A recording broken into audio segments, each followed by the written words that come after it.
السلام عليكم ورحمة الله وبركاته. kabajamtoota jaalatamtoota obbolaawwan koo akkam jirtu? Nagaa keessanii baga jiraattanii warri garee chaaniyaa murajaan jalatti argamtan baga jiraattanii bakkum jirtan nagaaf rahmanni rabbisii waliin haa jiraatu. Anis nagaa jira. Jazaakumullah khairan baga jiraattanii nan badeema mashquulaan ta'e har'aaf kaleessa isiniin zayyarre walii kan rabbi isinaa zayyaru gaa wanti haaraan kun nama sodaachisa walum jiraagaa barra inshaallah yoo isinni simattanii na ifachuu baattanii biiznillah inshaallah waliin turra biiznillah akkasii jazaakumullah khairan.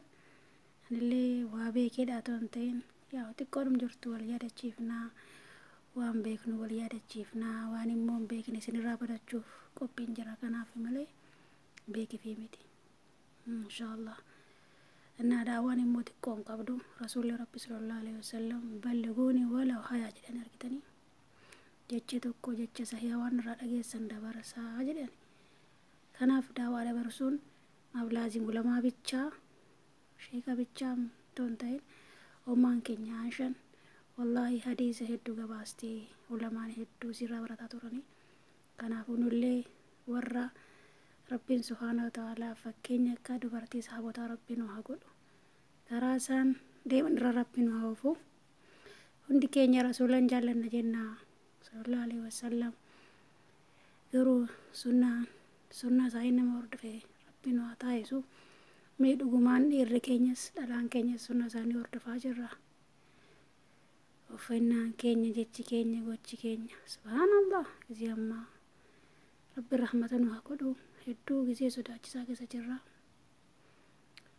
Uffannaan keenya bakka yeroo mataa sirreeffannu kan dubaraas kan dhalaas hin arginu gisee nama hedduu gisee sodaachisaa keessa jira. Rabbi rahmata nu haa godhu abbaa rabbi rahmata godheef malee rabbiin ijaaba keessaa hunda keenyatti offisu. Yaa obbolaawwan koo warra dubaraas isinis rabbii keessan sodaadhaa sattaradhaa qaama keessanii dhiiratti fitinaan ta'ina warra dhiiraas immoo dhalaatti fitinaan ta'ina. Surree dhageenye surree ciccitaa jiru birraa waan ta'e maraa tokko a'uuzu billaahi min shayxaanir rajiim faashii dhageenye isa uffatanii Allahu musta'aan. Isinis warra obbolaawwan koo warra dhiiraa inshaallah uffannaa keenya sirreeffannu yoo rasuula dhugaan jaallanne sunnaa isaanii hordofnee nama borullaa isaanii ta'u rabbiin haa taasisu inshaallah. Nutis warra dubaraa akkasuma hundi keenya gaa inshaallah warra sunnaa dubartii sahabotaa isaan hordofee jannata dhaa'u rabbiin haa taasisu. Dubartiin ansaaraa rabbiin irraa jaallatu maan keenya shan akka jettu dubartiin ansaaraa yeroo gaafa waa'ee ajajaa ajajni rabbii biraa ba'u waa'ee hijaabaa hijaabni amma akkasitti amma guutee jiru kunuun jirunnaa sana magaarraa cicciranii uffata turan jedhan subhaanallah sodaa rabbii isaanii ajaja rasuulaa qeebalurra kan ka'e magaarraa manarraa buusan cicciranii uffatu jedhan. Nuti immoo amma gisee amma alhamdulillah rabbil aalamiin giseenii immoo uffata hedduu qiyyaaree qabnu kutoo jiru uffata wallahi qaama keenya waxxaree nu qabu uffannee namatti fitinaa taana subhaanallah rabbiin najaanu haa baasu. Rabbiin inshaallah warra jahannama guutu rabbiin hin godhini warra jannata walumaan seenu rabbiin haa godhu hunda keenya rabbiin nu haa tisku. wallahi jahannama hin dandeenyu jahannama laa ilaaha illallah allahumma ajarnaa minan naar.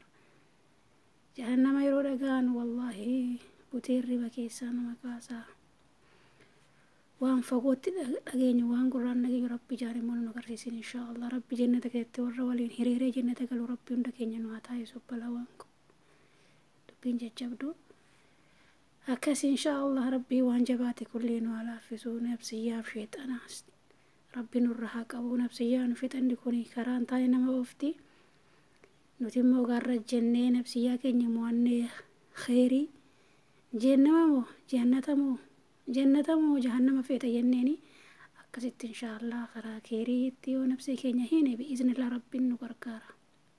Rabbiin suuqa bu'ee nama jijjiiru amma abbaan of qayyarutti laa yughayyiru allah illaa tughayyiru nafsuhu jedhan.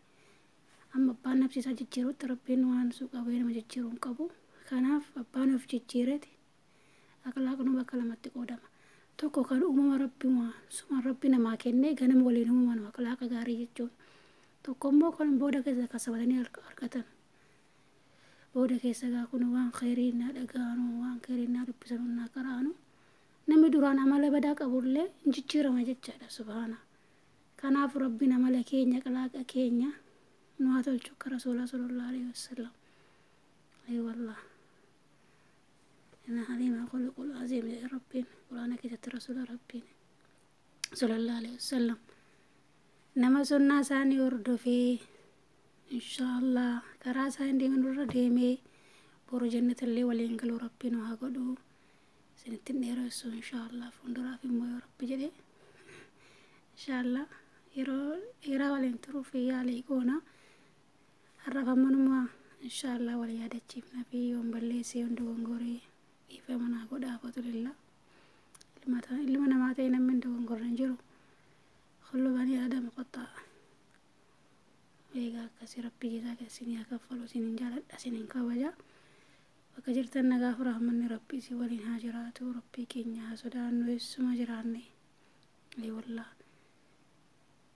ربي نيم إن شاء الله يروحون دان ولين جرا يونا مجلا دفني ربي جلا دفني كرانتي بانون جو ربي جنتان وهاكم مجسو كدوي في اللي ربي رحمته قد وجر برمو ربي نواد آبتو إيمان استقامة ربي نوهاكين نار غاريا ربي نجانو هباسو في أمان الله تصبحون على خير. السلام عليكم ورحمة الله وبركاته.